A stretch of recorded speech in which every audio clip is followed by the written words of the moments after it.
ವಿಶ್ವನುಡಿ ನಿಮ್ಮ ಅಂಗೈಯಲ್ಲೇ ಪ್ರಪಂಚ ಸುದ್ದಿ. ಬಹಳ ಹಿಂದುಳಿದ ಜಿಲ್ಲೆ ಅಂತ ನಮಗೆಲ್ಲ ಗೊತ್ತಿದೆ. ಆದರೆ ಇಡೀ ಉತ್ತರ ಕರ್ನಾಟಕದಲ್ಲಿ ಅತಿ ಹೆಚ್ಚು ಇಂಡಸ್ಟ್ರಿ ಎಲ್ಲನಿದೆ ಅಂತಂದ್ರೆ ಅದು ಬಳ್ಳಾರಿ ಜಿಲ್ಲೆಯಲ್ಲಿದೆ ಅಂತ ಹೇಳಕ್ಕೆ ಇಚ್ಛೆ ಪಡ್ತೀನಿ ಅಧ್ಯಕ್ಷರೇ. ಆದರೆ ನಮ್ಮ ಇಷ್ಟು ಬಳ್ಳಾರಿ ಜಿಲ್ಲೆಯಲ್ಲಿ ಇಷ್ಟು ದೊಡ್ಡ ಮಟ್ಟದಲ್ಲಿ ಇಂಡಸ್ಟ್ರಿ ಇದ್ರೂ ನಮ್ಮ ಜಿಲ್ಲೆಯ ಜನತೆಗೆ, ನಮ್ಮ ಹುಡುಗರಿಗೆ ಅಲ್ಲಿ ಜಾಬ್ಗಳು ಸಿಗ್ತಾ ಇಲ್ಲ. ಈಗ ಸರ್ಕಾರಕ್ಕೆ ನಾವು ಪ್ರಶ್ನೆ ಕೇಳಿದಾಗ ಗ್ರೂಪ್ ಎ ಅಲ್ಲಿ 65% ಕೊಟ್ಟಿದ್ವಿ, ಗ್ರೂಪ್ ಬಿ ಅಲ್ಲಿ 80% ಕೊಟ್ಟಿದ್ವಿ, ಗ್ರೂಪ್ ಸಿ ಅಲ್ಲಿ 100% ಕೊಟ್ಟಿದ್ವಿ, ಗ್ರೂಪ್ ಡಿ ಅಲ್ಲಿ 100% ಕೊಟ್ಟಿದ್ವಿ ಅಂತೇಳಿ ಸರ್ಕಾರ ನಮ್ಗೆ ಹೇಳುತ್ತೆ. ಈ ಅಂಕಿಅಂಶಗಳು ಕರೆಕ್ಟ್ ಆಗಿದ್ರೆ ನಮ್ಮ ಮಕ್ಕಳು ಬೀದಿಯಲ್ಲಿ ಯಾಕೆ ಅಳಿಸಿದ್ರು ಅಂತ ಕೇಳಕ್ಕೆ ಇಚ್ಛೆ ಪಡ್ತೀನಿ ಅಧ್ಯಕ್ಷರೇ.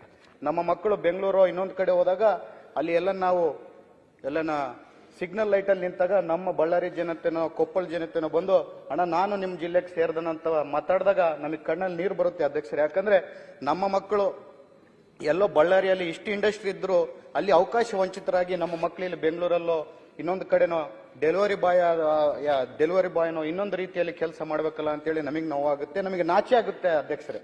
ಯಾಕಂದ್ರೆ ನಾವು ಅಲ್ಲಿನ ಪ್ರತಿನಿಧಿಗಳಾಗಿ ಫ್ಯಾಕ್ಟ್ರಿಗಳು ಅಷ್ಟು ದೊಡ್ಡ ಮಟ್ಟದಲ್ಲಿ ಇದ್ರು, ಫ್ಯಾಕ್ಟ್ರಿಗಳು ಇವತ್ತು ಯಾವ ರೀತಿಯಲ್ಲಿ ಇಂಡಸ್ಟ್ರೀಸ್ ಅವರು ಯಾವ ರೀತಿಯಲ್ಲಿ ಮೋಸ ಮಾಡ್ತಿದ್ದಾರೆ ಅಂತಂದ್ರೆ, ನಿಮ್ಮ ಸರ್ಕಾರ ಏನು ಸರೋಜಿನಿ ಮಹಿಷಿ ವರದಿ ಪ್ರಕಾರನೇ ನಾವು ಉದ್ಯೋಗ ಕೊಡ್ತಿದೀವಿ, ಲೋಕಲೇಟ್ಸ್ಗೆ ನಮ್ಮ ಕನ್ನಡಿಗರಿಗೆ ಕೊಡ್ತಿದೀವಿ ಅಂತ ಹೇಳಕ್ಕೆ 1,000 ಜನ ಎಂಪ್ಲಾಯ್ಮೆಂಟ್ ರಿಕ್ವೈರ್ಮೆಂಟ್ ಇದ್ರೆ ಅದರಲ್ಲಿ 100 ಮಾತ್ರ ನೇರ ನೇಮಕಾತಿ ಮಾಡ್ತಾರೆ.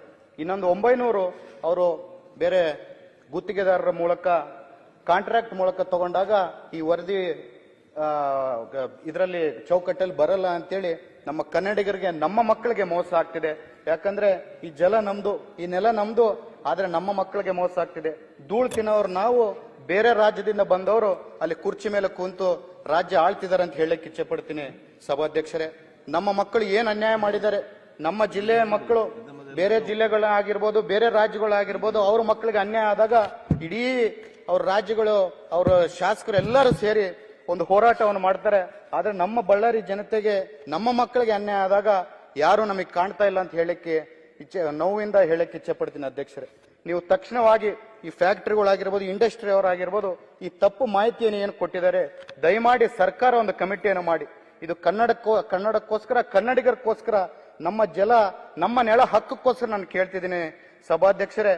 ನಮ್ಮ ಮಕ್ಕಳಿಗೆ ನಮ್ಮ ರಾಜ್ಯದಲ್ಲಿ, ನಮ್ಮ ನೆಲೆಯಲ್ಲಿ ಉದ್ಯೋಗ ಸೃಷ್ಟಿ ಆಗ್ಬೇಕು. ಅಲ್ಲೆಲ್ಲೋ ದೂರದಾಗ ಹೋಗಿ ನಮ್ಮ ಮಕ್ಕಳು ಬೇರೆಯವ್ರ ಕೆಳಗೆ ಕೆಲಸ ಮಾಡ ಅಷ್ಟು ದೌರ್ಭಾಗ್ಯ ನಮಗೆ ಬೇಕಿಲ್ಲ ಅಂತ ಹೇಳಿ ನಾನು ತಮ್ಮ ಮೂಲಕ ಸರ್ಕಾರಕ್ಕೆ ಮನವಿ ಮಾಡ್ತಿದ್ದೀನಿ ಅಧ್ಯಕ್ಷರೇ. ಅದರ ಜೊತೆಗೆ ನನ್ನ ಕ್ಷೇತ್ರದಲ್ಲಿ ಒಂದು KEB ಇಶ್ಯೂ ಇದೆ ಅಧ್ಯಕ್ಷರೇ.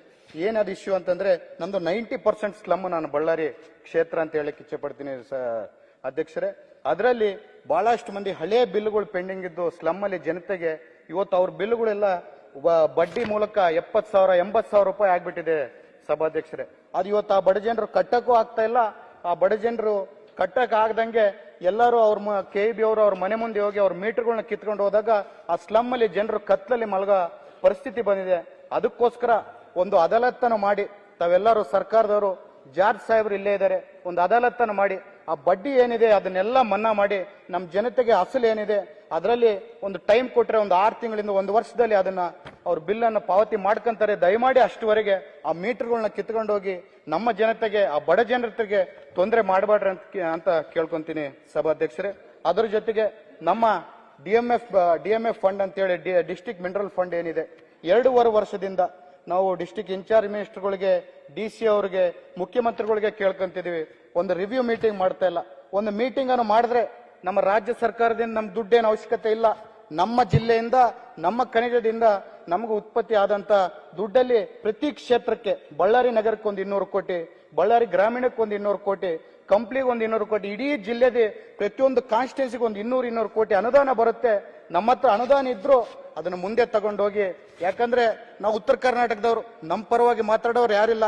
ಅದೇ ಈ ಅನ್ಯಾಯ ಮೈಸೂರು ಬೆಂಗಳೂರಿಗೂ ನಡೆದಿದ್ರೆ ಇಡೀ ಸದನದಲ್ಲಿ ದೊಡ್ಡ ಗದ್ದಲ ಆಗ್ತಿತ್ತು. ಆದ್ರೆ ನಮ್ಮ ಉತ್ತರ ಕರ್ನಾಟಕದವರು, ಹಿಂದುಳಿದವರು, ಇವ್ರು ಯಾವತ್ತೂ ಏನು ಮಾತಾಡಕ್ಕಾಗಲ್ಲ. ಇವ್ರಿಗೆ ಎಷ್ಟು ನಾವು ಕೆಲಸ ಮಾಡಿಲ್ಲ ಅಂದ್ರು ಇವ್ರು ಸುಮ್ಮನೆ ಕೂಡ್ತಾರೆ ಅಂತೇಳಿ ಏನ್ ನಾವು ಬೇರೆ ಮಳತಾಯಿ ಧೋರಣೆಯನ್ನು ಉತ್ತರ ಕರ್ನಾಟಕ ತೋರಿಸ್ತಿದ್ರಿ. ದಯಮಾಡಿ ಇದನ್ನ ನ್ಯಾಯಕ್ಕೆ ಕೊಡಿಸ್ಬೇಕು. ನಮ್ಮ ಫಂಡ್ ಅನ್ನು ನಾವು ಉಪಯೋಗ ಮಾಡ್ಕೊಳಕ್ಕೆ ದಯಮಾಡಿ ಆದಷ್ಟು ಬೇಗ ಒಂದು ಮೀಟಿಂಗ್ ಅನ್ನು ಮಾಡ್ಬೇಕಂತ ಹೇಳ್ತಾ ನಾನು 2 ಮಾತನ್ನು ಮುಗಿಸ್ತಿದ್ದೀನಿ.